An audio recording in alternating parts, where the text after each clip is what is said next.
Hi guys, it's Amy again. So it's been 1 month since I started my real foods diet, and I wanted to come on here to give you guys a progress report and check in with how I'm doing. So I started a real foods diet about a month ago, and I call it a real foods diet because if I call it a whole foods diet, people would think that I shop at Whole Foods when I really don't. I shop at my local Kroger store. So this is going to be a really long intro because I'm gonna brief you guys on my past eating history and then quickly brief you guys on my health history as well. So if you guys want to fast forward and just see what I eat in a day and throughout the week, I'm gonna leave a timestamp below. From my elementary years to my high school years, my diet was all junk. It was all processed. It was a lot of salt and a lot of sugar. And that continued until the first year of my freshman year in college. My first year in college, I was still living off of cafeteria food. But then my sophomore year in college is when I started cooking for myself and started to learn about nutrition. So in high school, my mom had her gallbladder removed. And when I saw her go through that, it made me cut out red meat because I thought red meat caused gallstones. And so I cut out red meat for about 8 years. I introduced red meat back into my diet in 2018. So I was experiencing a lot of dizziness in my adulthood. And 2 years ago is when I finally saw a doctor about it, and they said that I had low blood pressure. And because my mom is anemic, I'm more susceptible to be heading in that direction. And so they said that I had to increase my salt intake and then my protein intake as well. To higher my blood pressure, my doctor recommended that I start increasing my salt intake, which was really hard to wrap my head around because I grew up being told to not add salt into my food because meat is naturally salty enough, and then when people cook they add a lot of salt when they're cooking, and so if you're adding salt on top of that, that's just a triple dose of salt. And so I've never learned to add salt to my food. So on my follow-up visit, my doctor noticed that my blood pressure was still the same, so she asked me if I had been adding salt to my foods, and I was like, no. And she asked me why not, and I told her, I said I'm not comfortable adding salt to my food because my entire life people have been telling me not to. And she explained it to me that yes, majority of Americans have high blood pressure, and so they should avoid salt. But because I'm the outlier in that situation, I have low blood pressure, so I need to increase my salt to produce more blood volume. I thought I should mention that I am lactose intolerant, so I avoid all milk products. Even though I used to enjoy them in my younger years, now my body absolutely rejects it. I used to get like a little bit of gas, but now I'll get all the symptoms. So I'll get the cramps, the gas, the bloating, the SpaghettiOs. So it's not worth it to me anymore. If I do really want to have dairy, then I'll take a lactose pill. And I keep those in my purse for emergencies because I do enjoy milk, but I just learned to avoid it at all costs. Secondly is that I'm very sensitive to caffeine. So caffeine gives me migraines, and so I don't drink any coffee, no teas with caffeine. If I had any addiction, I would say I have a sugar addiction. So I have a very tumultuous relationship with sugar. I'm always trying to break up with it every other month, but sure enough, I always go back to it. Keep in mind that I'm eating for my own health and enjoyment. Please take this video with a grain of salt. Please consult your doctor if you're trying to lose weight or struggling to lose weight.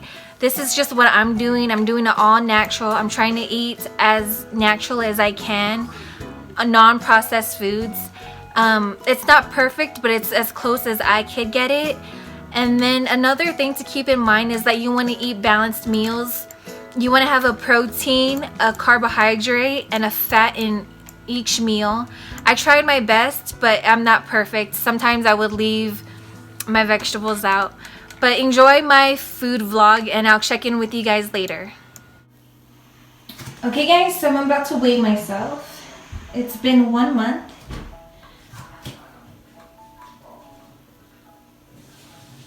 So I weigh 137. I started off at 142, so that's a 5-pound weight loss. Okay, I'm about to have a bowl of cereal, and here are my 2 favorite cereals. This is the Cashy Go Love, and there's 10 grams of protein in this, and 6 grams of fiber. And then this is the Cascadian Farm, and there's 37 whole grains and 5 grams of fiber. And this used to be my all-time favorite cereal, but they changed the ingredients. It used to be more cereal-like, but now it's even labeled as granola. But nonetheless, I still like to alternate between these 2, or sometimes I'll do half and half. And then the milk that I like to use is soy milk, and I alternate between these 2 milks. This one has more protein, so this one has 10 grams of protein, and then this one has 8 grams. So I do like to let my cereal soak for about 5 minutes so it won't be as hard. And I kind of like soggy cereal. Okay, so I'm having, what is this, like half a cup of a smoothie. I didn't want to make too much because I do snack on fruits, and that's a lot of fruit sugar. This is what I use to make it. And then I put soy milk in it, and then flax seeds.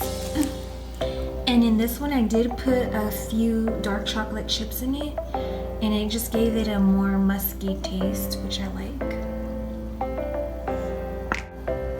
If you guys watched my video where I talked about gaining weight, you'll know that I was obsessed with cheeseburgers, and I had some leftover patties in the freezer, so I'm just having them plain with no bun, no lettuce, no tomato, no cheese. I'm just having the pear patties, which are, I think it's 95% lean and 5% fat.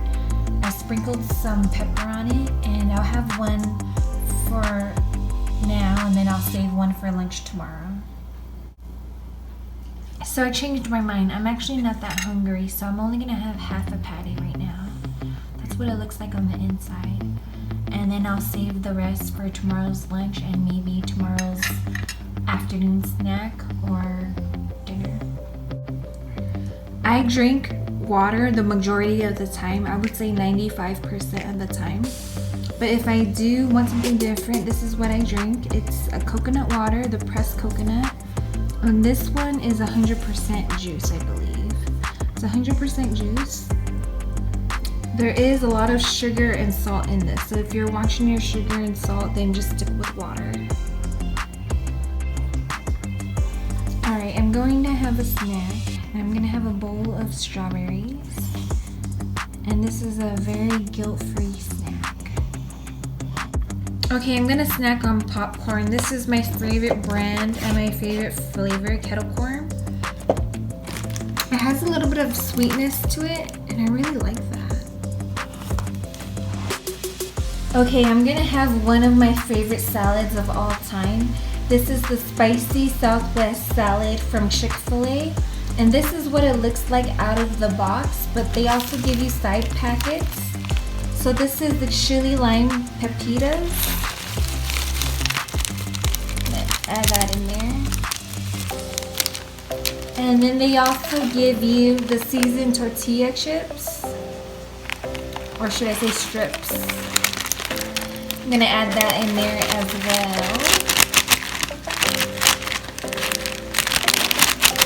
Okay, half is good enough. I like to eat this salad with the creamy salsa. This salsa really makes the salad. So it is high in fat, but I'm not too worried about it. When I get home, I do like to add a bowl of avocado to my salad. So I'm gonna dump that in right over here. Come on. Alright, so you get the picture. Whoa. Come on. I needed 2 hands to get all the avocado out, but this is what this salad looks like after I have my avocado and dressing. I'm about to go to the gym to lift weights, so I'm having this almond butter as a snack before I go. So I got my usual at Chipotle. I get the brown rice, the black beans, the barbacoa, and lettuce. And then when I get home, I add avocado, and then I also add this Tabasco Chipotle pepper sauce. Alright, I'm gonna snack on an apple. My favorite apple is Honeycrisp. Alright, I'm gonna have about 6 pieces of these mandarin oranges. Another thing I want to mention is that I carry this water bottle with me everywhere I go, and I make sure to drink water throughout the day. It is summertime and it is hot, so stay hydrated, everybody. It is caliente.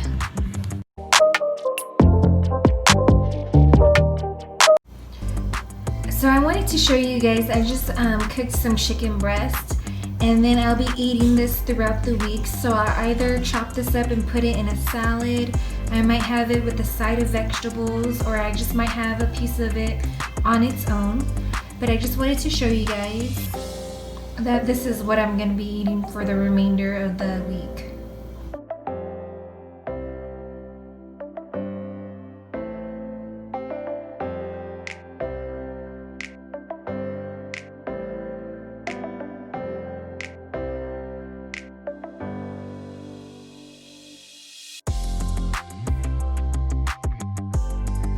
I'm looking through my footage and I'm realizing how much I eat, so that's something that I have to address. So I do get dizzy spells throughout the day, and they come from out of nowhere, and I really don't know when they're gonna appear. So I could be dizzy just sitting still, or I could be walking, driving, just standing, and I'll just get extreme dizziness. And so I feel like eating helps with that, or it's the way that I cope with my dizziness. And so I do eat 3 meals, and then I snack a lot in between meals. But the thing now is that I'm choosing healthier choices. So when I was in quarantine, I was eating all junk food, which made me gain weight. And now I say I'm eating even more than I was, but I'm just making healthier choices, and that's what's contributing to my weight loss. So I still have a long way to go. I still have 10 pounds to lose in the next 2 months, and I'll keep you guys updated.